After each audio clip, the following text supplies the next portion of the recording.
Deus. Graça e paz, igreja. Amém. Graça e paz, igreja. Amém. Glória a Deus. Abra a sua Bíblia comigo no Evangelho de Jesus, segundo escreveu o evangelista João. Nós iremos ler no capítulo 16, versículo de número 31, a seguir, para a nossa breve meditação nessa noite.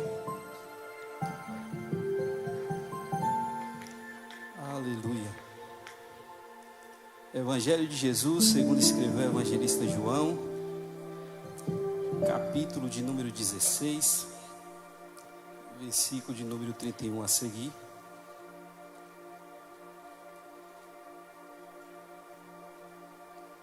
Quem encontrou, diga amém. Quem não encontrou, diga me ajuda.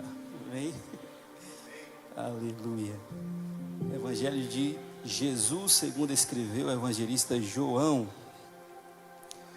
capítulo de número 16, versículo de número 31 a seguir. E diz assim o texto bíblico: respondeu-lhe Jesus: credes agora?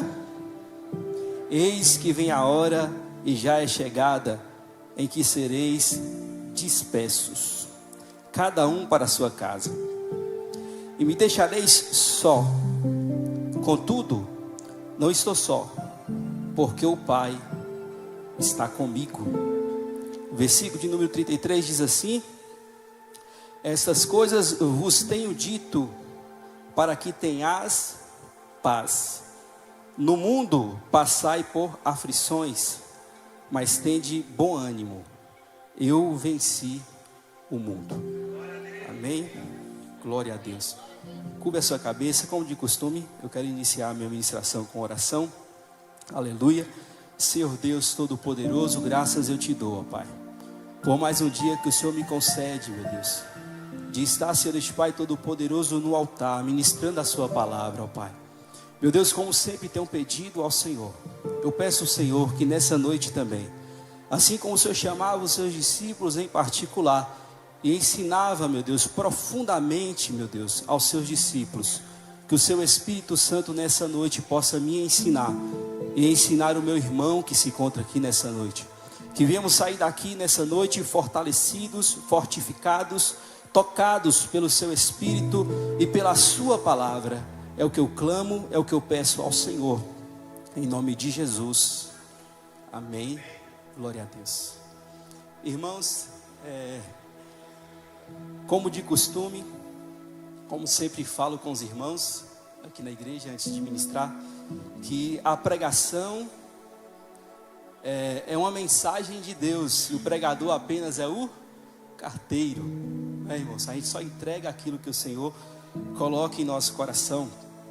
Desde quando foi proposto pelo pastor na quarta-feira passada, para estarmos aqui ministrando a palavra do Senhor, eu comecei a falar com o dono da mensagem, pedindo a ele uma orientação, uma direção do que haveria de ministrar aqui nessa noite. Infelizmente, na quinta e na sexta-feira, me aconteceu algo negativo e ruim. Mas tudo o que acontece na vida do crente tem um propósito, amém? Tudo o que acontece em nossa vida tem um propósito. E eu comecei a perguntar ao Senhor: Senhor, por que isso está acontecendo comigo, Senhor? Aí o Senhor virou para mim e Ele falou: Antônio, eu permiti que isso acontecesse com você, para mim te entregar a mensagem de quarta-feira. Eu falei: amém, Jesus. O Senhor falou comigo: Antônio, o importante não é o que acontece com você, o importante é como você reage. Amém? Eu quero que você já comece a me ajudar nessa noite a pregar e fale isso para o seu irmão: irmão, o importante não é o que acontece com você, o importante é como você reage. Eu quero introduzir a minha ministração com uma frase do pastor Charles Swindoll, que eu gosto bastante. Ele diz assim: a vida é 10% o que acontece com você. Olha só, a vida é 10% o que acontece com você. E a vida é 90% como você reage. Amém? Glória a Deus. Vamos analisar um pouco do contexto desse texto que acabamos de fazer menção, para entendermos o que Jesus está ensinando aos discípulos. Se você for analisar, esse texto que está em João, capítulo de número 16, versículo de número 33, está inserido em uma série de mensagens de Jesus, glória a Deus, que é chamada da mensagem do discurso de despedida.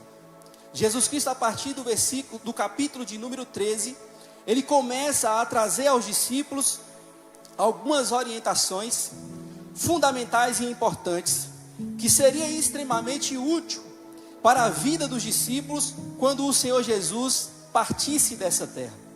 Jesus, no capítulo de número 13, ele ensina aos discípulos acerca do serviço e da humildade. No capítulo de número 13, do 34 ao 35, ele ensina acerca do amor como mandamento. No capítulo de número 14 e o capítulo de número 16, ele ensina sobre promessas do Espírito Santo. No capítulo de número 16, do versículo 20 ao 24, ele ensina acerca da alegria do Espírito. E no capítulo de número 16 e no versículo de número 33, que nós acabamos de fazer menção, Jesus Cristo ensina acerca da vitória de Cristo sobre o mundo. Esse versículo é um versículo chave para a vida do cristão. Como eu falei agora há pouco, Jesus está preparando os seus discípulos para aquilo que haveria de acontecer. Jesus então reúne e faz um resumo das principais coisas que ele orientou os seus discípulos ao longo da sua jornada, e coloca justamente nesses capítulos que acabei de citar, especificamente o versículo de número 33, fala muito comigo, é um versículo muito rico. Pois bem, diz assim: estas coisas vos tenho dito, para que tenhas paz em mim. No mundo passai por aflição, mas tende bom ânimo, eu venci o mundo. Glória a Deus. Desse pequeno versículo, eu consigo exaurir, retirar 3 orientações de Jesus, para que possamos vencer na vida. Amém? Tem 3 orientações aqui, poderosas da parte do Senhor, para que possamos vencer na vida. Primeira orientação, está na parte A do versículo, que ele diz: estas coisas vos tenho dito, para que tenhas paz em mim. Amém? A primeira coisa que temos que ter em nossa vida, para vencermos as aflições, as dificuldades da vida, é a paz em Jesus. Amém? Mas só que não é qualquer paz, é a paz em Jesus. Glória a Deus.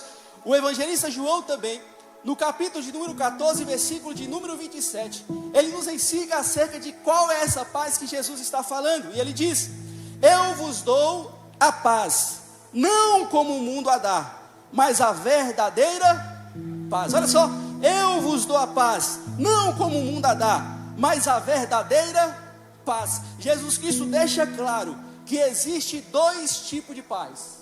Amém? A paz, geralmente, no conhecimento comum das pessoas, é a ausência de guerra. Amém? Você chega para uma pessoa e pergunta aí, como vai o seu casamento? Aí ele fala: não, está tudo em paz. Não estou brincando com a minha esposa, está tudo em paz. Você chega para outra pessoa e pergunta: como vai em seu trabalho? Como vai em sua empresa? E ela vira para você e fala: não, está tudo em paz, não tem guerra nenhuma lá. Está todo mundo se amando, todo mundo se abraçando. No senso comum, paz é a ausência de pelejas e de guerra. Amém? Glória a Deus. Mas a verdadeira paz não é a ausência de pelejas e de guerra. A verdadeira paz é aquela paz que vem de Deus. Glória a Deus. Tem inúmeras pessoas que estão hoje nas melhores casas, andando nos melhores carros, vestindo as melhores roupas e pensando em se matar. Esses dias eu estava assistindo um podcast com Dave e Leonardo. Ele estava falando que a quantidade de pessoas famosas que liga para ele 3 horas da manhã para falar que está pensando em se matar não está no gibi. É inúmeras pessoas que ligam para ele de madrugada, e no outro dia no Instagram está como? Sorrindo, postando o carro, não é? Postando a casa, aparentemente tudo bem, mas o seu interior não se encontra em paz. Existem dois tipos de paz. Existe a paz que é a ausência de guerra, e existe a paz que vem do Espírito Santo do Senhor. Aleluia, louvado seja o nome do Senhor. O apóstolo Paulo, certa feita, ele estava preso. E preso, o apóstolo Paulo escreve algumas cartas.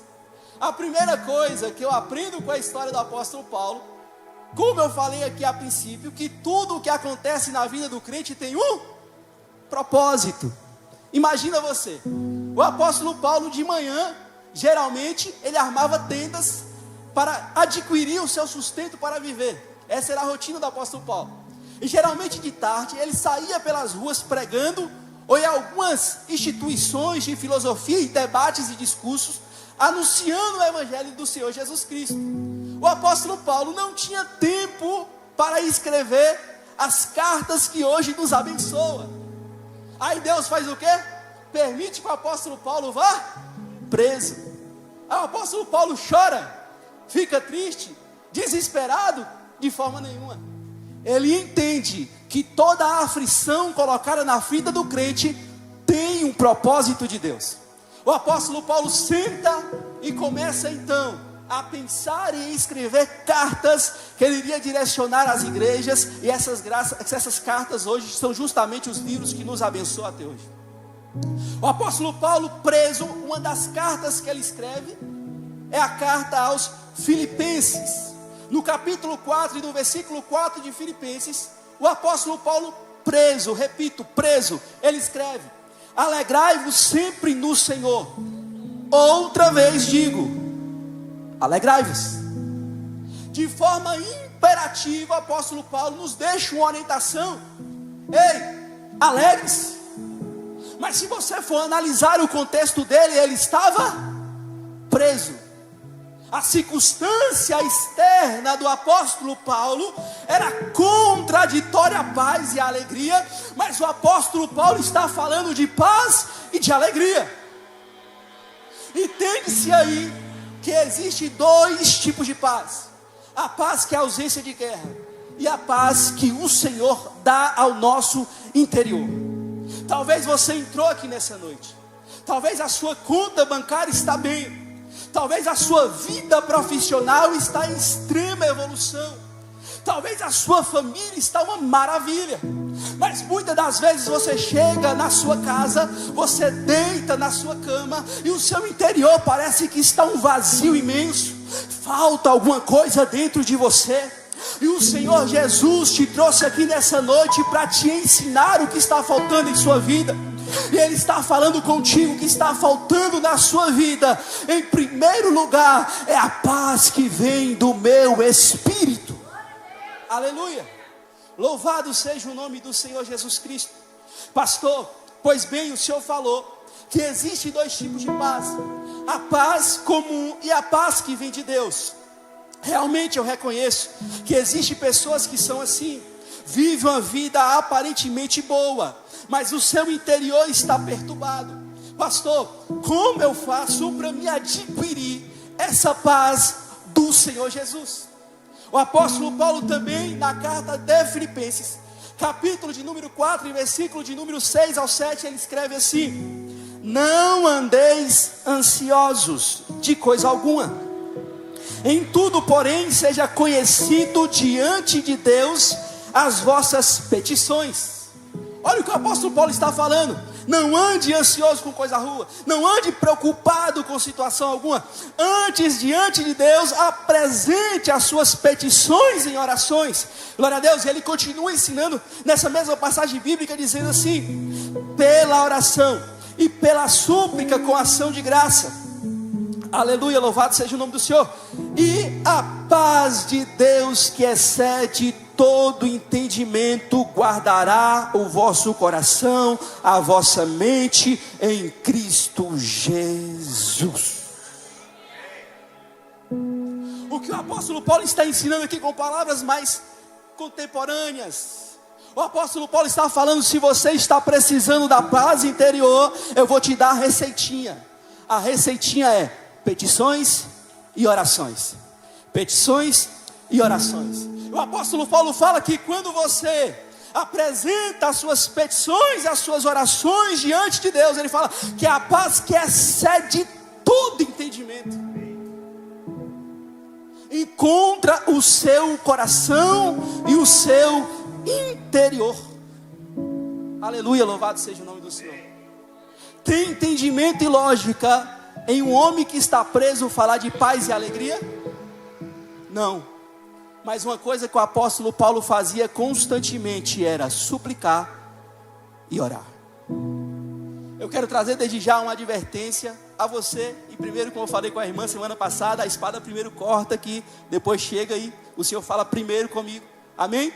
Glória a Deus. Se você está se sentindo vazio, perturbado, sua vida aparentemente não faz sentido, glória a Deus, aleluia.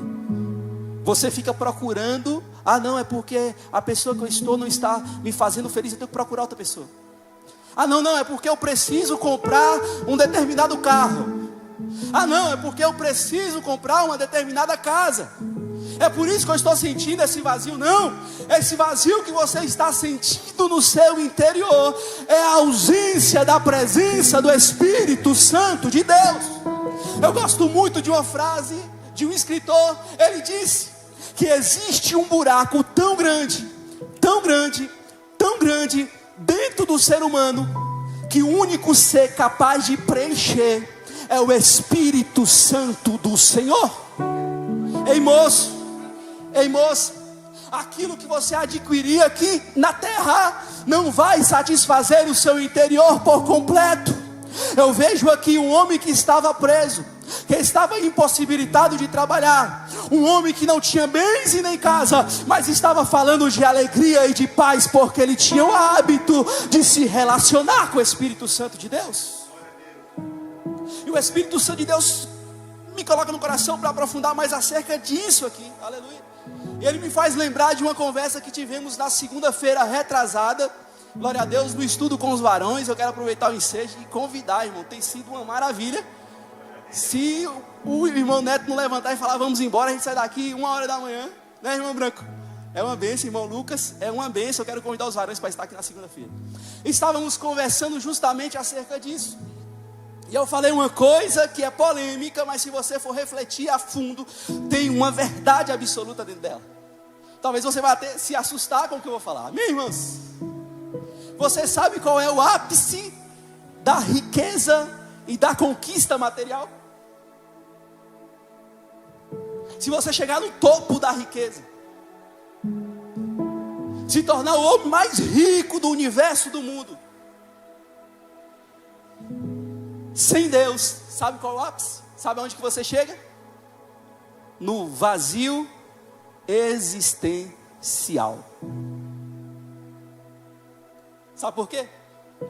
Porque uma coisa é você adquirir um carro, e uma coisa é você comprar o 1000º carro. Quando você adquire o primeiro carro é felicidade, é alegria. No 1000º carro é só mais um carro.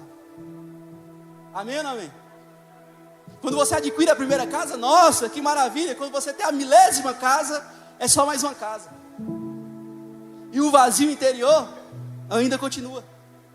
E o vazio existencial começa a ficar na vida das pessoas de uma forma gritante. Prova disso, um DJ extremamente conhecido no Brasil, vocês devem saber quem é. Eu estava vendo uma entrevista dele esses dias, e ele falando que ele chegou ao ápice, se tornou o DJ mais conhecido do mundo, riquíssimo, e ele estava depressivo, querendo se matar, até que ele chegou na África. Ele era ateu, ele viu uma senhorinha raquítica, que não tinha o que comer, e falando: Deus, obrigado pela minha vida. Ele disse que aquilo fez ele ter choque. Ele olhou para aquela senhorinha e falou: meu Deus, como eu tenho tanta coisa, e essa senhorinha aparentemente sem nada, está melhor do que eu. Sabe como ele se curou? Ele aceitou o Senhor Jesus Cristo, e hoje ele faz shows com a intenção de ajudar os africanos. Ele se sente completo. E se você for pesquisar a fundo, irmãos, inúmeras pessoas que estão nas mídias, cheio de dinheiro no bolso, se eles sentarem com você para falar profundamente o que estão sentindo, eles vão falar: eu tenho um vazio existencial dentro de mim, enorme, enorme, porque dentro do ser humano existe um vazio imenso, que só o Senhor pode preencher. Aleluia. A primeira coisa que eu aprendo nesse versículo bíblico é que existe uma paz, e essa paz só vem de Deus. A segunda coisa que eu aprendo nesse versículo bíblico, glória a Deus, louvado seja o nome do Senhor, é que no mundo passaremos por aflições. Aflições. Não sei se é só eu, irmãos, amém? Estava refletindo quando eu estava lendo esse versículo na minha vida, de quando eu era criança até hoje. E é bem assim: meu Deus, eu tenho tal problema para resolver. Aí eu resolvo aquele problema, aí já surge outro problema. Aí eu resolvo aquele problema, aí já surge outro problema. Aí eu resolvo outro, aí já surge outro problema. Aí quando você chega na minha fase, lá perto dos 40, você entra em crise existencial. Por quê? Porque você está sobrecarregado, cansado, já resolveu muito problema, não quer saber mais de problema, não é? Está desmotivado, com o seu interior destruído. Acontece muito isso, amém, irmãos? Glória a Deus. E o Senhor Jesus, se nós lêssemos a Bíblia, isso não iria nos atingir, porque Ele já está nos ensinando que no mundo terás aflição, não tem para onde correr. Independente de quem seja, rico ou pobre, todos iremos passar por aflição. Eu fui pesquisar um pouco a etimologia da palavra aflição nesse contexto bíblico. A palavra aflição significa pressão externa, tribulação, angústia, opressão, sofrimento e dificuldade. O Senhor Jesus aqui, Ele está falando: olha, no mundo você terá pressão externa, tribulação, angústia, opressão, sofrimento e dificuldade. Ah, pastor, não tem uma forma de eu viver uma vida sem dificuldades? Não tem. Ah, pastor, eu pensei que era por causa da minha situação financeira que eu estava enfrentando tanta dificuldade. Não, quando você ficar rico, maior serão os seus problemas. Hoje tem pessoas hoje que sua dívida é 3 mil. Quando você ficar rico, sua dívida será 1 milhão, 5 milhões. Você acha que a perturbação diminui ou aumenta? Aumenta. O Senhor Jesus já tinha nos alertado: no mundo teremos aflição. Me fale um personagem bíblico que teve uma vida maravilhosa. Não existe. José, jogado nas terras. Moisés, matou o egípcio, passou um processo no deserto. Todos. Josué, dificuldade. Apóstolo Paulo, preso. Todos os personagens bíblicos posterior a Jesus, no contexto da igreja primitiva, enforcados, decapitados, presos, crucificados de cabeça para baixo, queimados, caluniados. Amém ou não, amém, irmãos? Sabe aonde que está a plenitude em Deus? Ah, pastor, já sei, é porque Deus vai solucionar todos os meus problemas. Sabe onde que está a plenitude em Deus? Já sei, pastor, é porque Deus vai me prosperar. A plenitude em Deus está no contato com o Espírito Santo de Deus, que te permite, dentro de uma prisão como o apóstolo Paulo, estar alegre e em paz. Aleluia, louvado seja o nome do Senhor Jesus Cristo. Agora só que nós temos, é uma coisa bem simples, irmãos, só que nós erramos muito nisso. Sabe por que sofremos muito na vida? Porque a gente sempre está vivendo inconformado com o problema, esperando um dia que não teremos problema nenhum. Se identifica com o que eu falei? Você vive assim? Ou não? A vida toda, Senhor, eu espero por um dia que aí fica arrumando algumas desculpas. Não, é porque me falta isso. Quando eu tiver, Aí não, quando eu tiver aquilo, aí você tem aquilo e o problema ainda continua. O Senhor Jesus já nos anunciou, não tem para onde correr. No mundo terás aflição. A segunda coisa que eu aprendo com esse versículo bíblico é que a melhor forma de viver uma vida abundante é aceitar as lutas.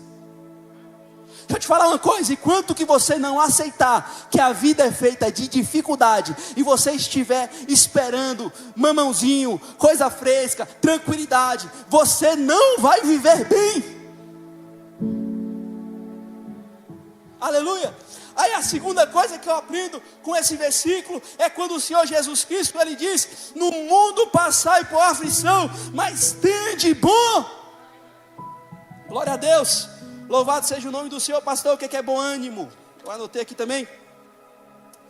Louvado seja o nome do Senhor Jesus. Significado de bom ânimo. Glória a Deus. Grande é o nosso Senhor. Aleluia. Aleluia. Glória a Deus. Louvado seja o nome do Senhor. Aleluia. Significado de bom ânimo. Vamos lá. Primeiro significado de bom ânimo: tenha coragem. Quando o Senhor Jesus Cristo está falando tenha bom ânimo, Ele está falando, em primeiro lugar, tenha coragem. Tem muitas pessoas que estão vivendo oprimido, em depressão, chorando, desesperado. Primeiro, porque ainda não entendeu, não amadureceu para entender que a vida é feita de pelejas. E segundo, está faltando coragem. Fala para o seu irmão nessa noite, me ajuda a pregar. Fala, irmão, sabe por quê você está sofrendo tanto? Porque está te faltando coragem. Não chama ele de frouxo não, que é feio, né?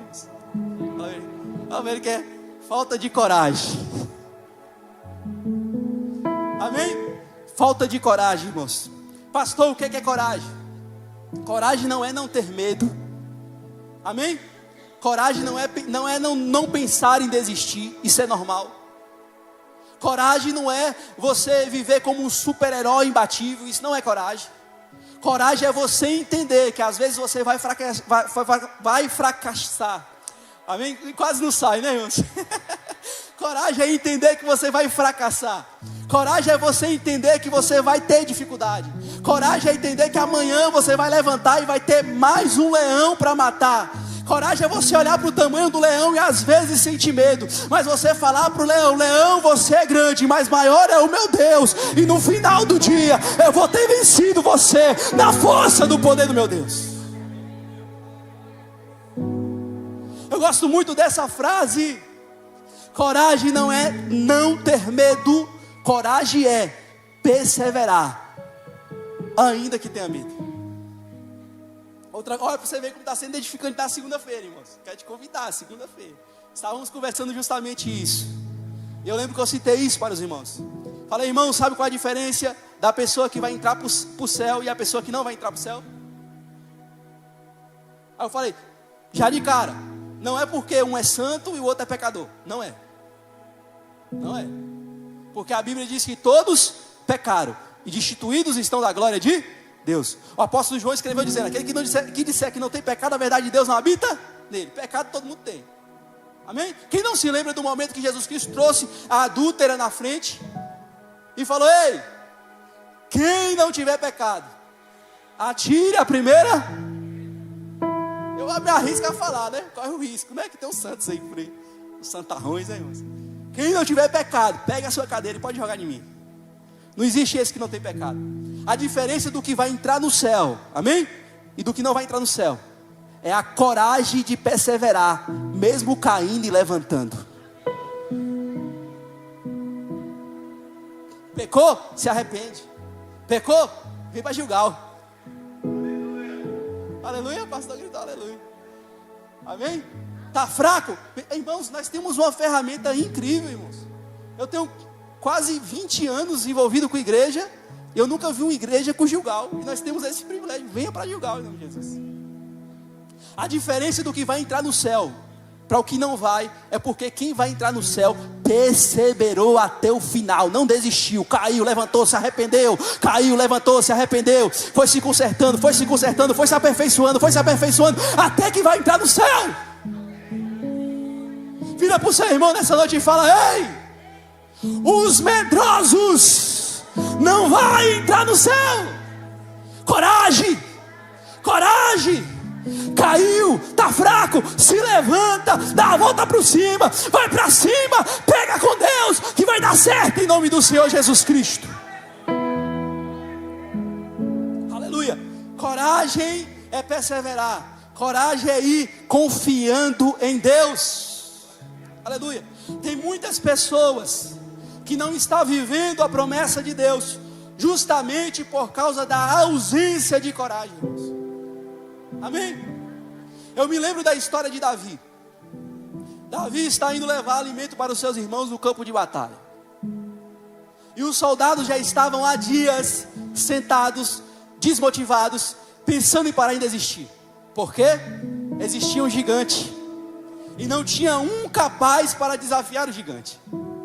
Davi ouve gritar: ei, ei! Davi não era soldado não, irmãos. Era um menino que estava levando pão para os irmãos. Ei, ei, o rei está procurando um homem, e esse homem que vencer esse gigante, primeiro, vai casar com a filha do rei. Opa, Davi, vai casar com quem? Filho do rei. E o que? O rei vai dar riquezas. Riqueza? Rapaz. Mais uma coisa, o que? O negócio, já vou por esses motivos já. O rei vai isentar de todos os impostos ele e a família dele. Davi fez o quê? Ah, Senhor, a oportunidade é boa, mas eu sou medroso.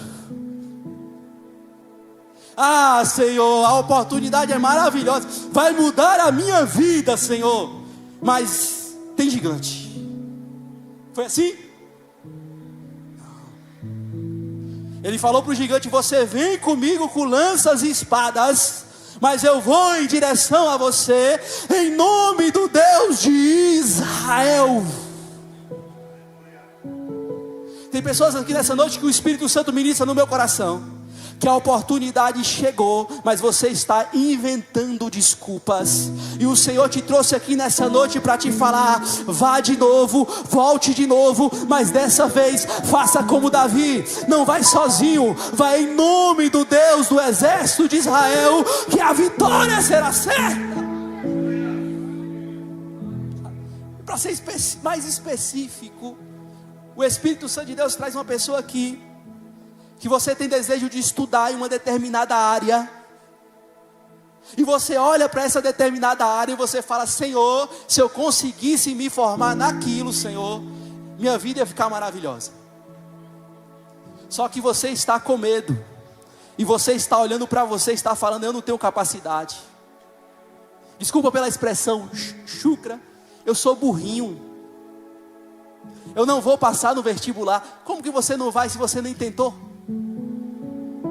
E o Senhor te trouxe aqui nessa noite para te falar: ei, se levanta, e agora dessa vez fala: eu vou passar, em nome do Deus de Israel, eu vou passar.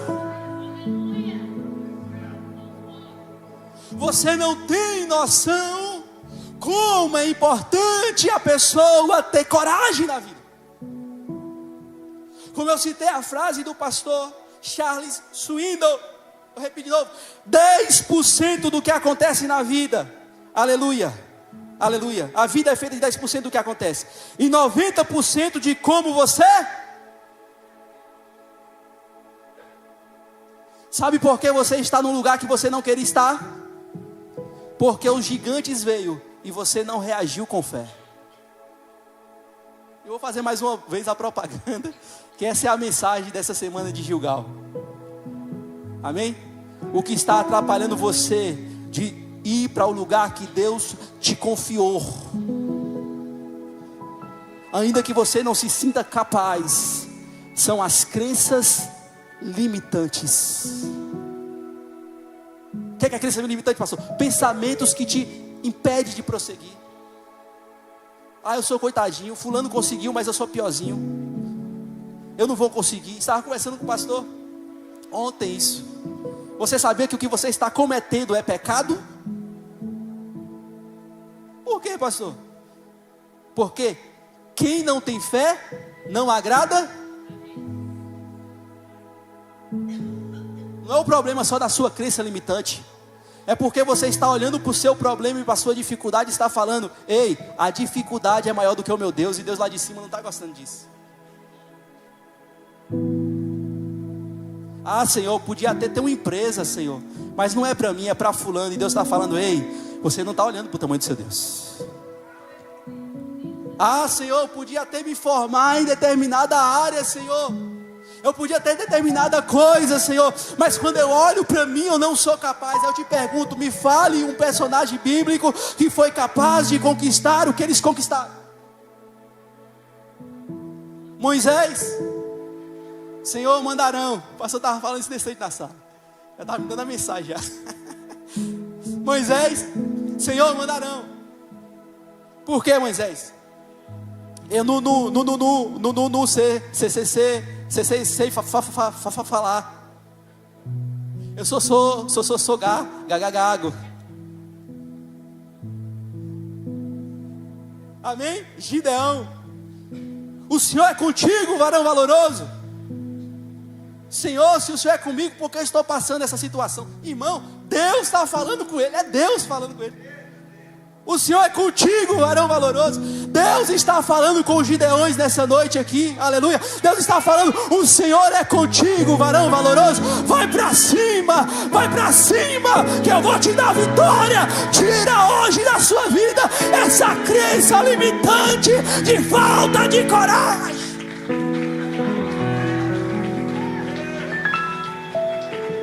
Deixa de ser medroso. Deixa de ser medroso. Não olha para o tamanho da sua dificuldade, olha para o tamanho do seu Deus que está falando: eu sou contigo, já te dei a vitória. Você vai entrar sim, você vai fazer sim, você vai tomar posse sim. Eu vou mudar a sua história. E você está olhando e falando: eu não tenho coragem, eu não tenho coragem, eu não tenho coragem, eu não tenho coragem. Mas o Senhor me trouxe aqui nessa noite primeiro para te falar, aleluia, coragem.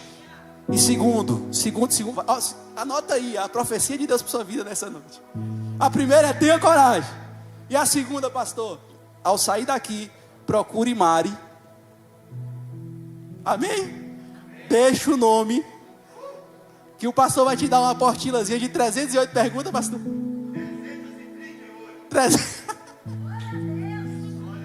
338 para você responder. E deu a propaganda do pastor: se você não correr para pegar a apostila, para você se tornar um Gideão valoroso e poderoso e tomar posse das suas vitórias, amém? Se você não pegar a sua, vai ser umas 400 quando o pastor voltar lá de Daifol em julho, né, pastor? 400 perguntas. Então, escuta o conselho, irmão, amém? Pega a sua apostila com Mari, agenda o seu dia e venha participar de Gilgal. Glória a Deus, aleluia. O Senhor disse: no mundo terás aflição, não tem para onde correr, vai ter problema, vai ter luta. Mas o problema não é com as aflições que vêm, é como você reage. Se você olhar para o problema e falar: o problema é grande, o problema é grande, o problema é grande, o problema vai ficar grande realmente? Mas se você olhar para o problema e falar: maior é o meu Deus, e falar: a partir de hoje eu vou reagir às tribulações de forma diferente, aleluia. O Senhor quer que você saia daqui hoje com vontade de pegar, aleluia, nos cabelos do leão, jogar o leão no chão, pisar na cabeça dele e falar: maior é o meu Deus do que você, leão. O Senhor te trouxe nessa noite, aleluia, para te transformar em uma pessoa corajosa. Para de ser frouxo em nome do Senhor Jesus Cristo. Aleluia, aleluia. Louvado seja o nome do Senhor. Vou finalizar. Tem mais coisa aqui. Aleluia. Ser corajoso, ter ânimo. Primeiro é ter coragem. Segundo é ser forte, como o Senhor falou com Josué. Terceiro é animar-se. Aleluia. É mensagem grande, irmão. Jesus Cristo fala 7 vezes o mesmo texto com diversas pessoas na Bíblia. Para finalizar, eu quero contar só uma história. Amém, amém? Só uma história, vou finalizar. Amém? Só uma história. Essa história eu aprendi ela em um filme, quando eu tinha uns 15 anos mais ou menos, assistindo um filme lá na casa de Érico, Mateus, meu amigo de infância, está aqui hoje, assistindo um filme na casa de Érico. Nós assistimos um filme com Leonardo DiCaprio, não sei se você já assistiu esse filme, Prenda-me se for capaz. Já assistiu? Várias vezes, né? O filme é bom. A primeira vez que eu assisti eu tinha 15 anos. Eu gosto muito daquela historinha que ele conta. Você lembra daquela historinha? Que ele fala que 2 ratos caiu dentro de uma vasilha de leite. O primeiro rato que caiu dentro, nadou, desistiu e morreu afogado. O segundo rato que caiu dentro, nadou, perseverou, nadou, até que o leite cortou, se transformou em coalhada. Ele começou a pegar a coalhada e vender na região e se tornou o maior empresário daquela região.